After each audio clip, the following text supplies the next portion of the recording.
Tsika ato anatin'izay fanadihadiana izay avy hatrany ny vaovao politika ivadika lafim-baovao hafa isika eo amin'ny tontolon'ny fizahantany ary nitatitra tamin'ny taona 2024 no nahitana fa misy koa ny fizahantany mamofady eto Madagasikara ka ny fisian'ny krizy nanomboka tamin'ny taona 2024 no isan'ny nampirongatra izany.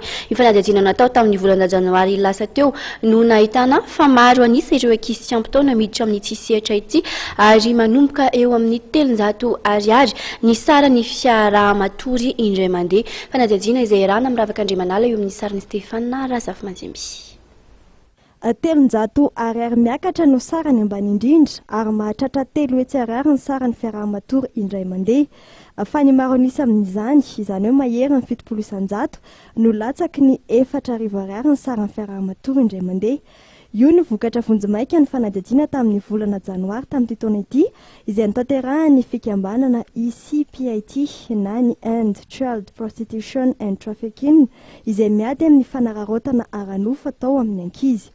Ny raika amin'ny 700 tamin'ireo olona manao asa fivarotan-tena misy 7,300 nanaovana fanadihadiana moa no tsy ampy-taona avokoa ary ny iray faingo ray 100 amin'izy ireo no zazalahy.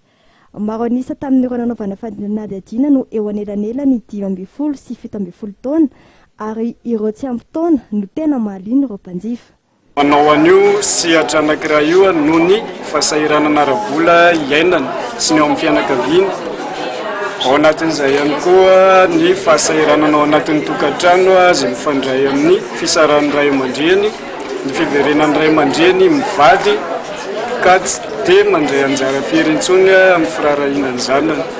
Eo ihany koa ny fifindramonina izay naseho teo moa hoe misy maromaro ihany izy teo ho an'ireo ankizy izay manantena fa tia andrenivohitra nahitany asa sy ivelomany nefa rehefa tonga aty izy dia mirenireny sisa ny ataony dia rehefa mirenireny elaeleny moa izy dia tafalatsaka ao anatin'ny sehatra io.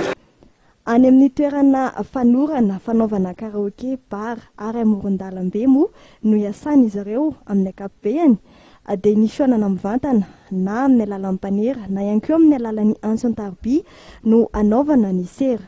Ny tatitry ny komity mpiaro zony ankizy eo anivon'ny firenena mikambana tamin'ny taona 2024 nampahafantarana fa misy tokoa ny fizahantany mamofady eto Madagasikara ary isan'ny nampirongatra izany fisian'ny krizy nanomboka tamin'ny taona 2024. Ametraka fandarana asa maritra iadina amin'izay fanararotana ara-nofony ankizy izay ny ECPIT raha ny fanamarian'ny Philippe Galon talepanatanteraka ity fikambanana ity izay ara-iasa ministera ny fizahantany, ny firaisamonim-pirenena sy ny mpitandro filaminana.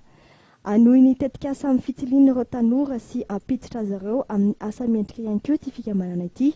Nisy moa velakevitra narahana adi-hevitra nitanterahana androany teto amin'ny motel Lanosy ampirosiana indrindra ireo rehetra mpisehatra eo amin'ny fiarovana ny zony ankizy anohy izany asa izany.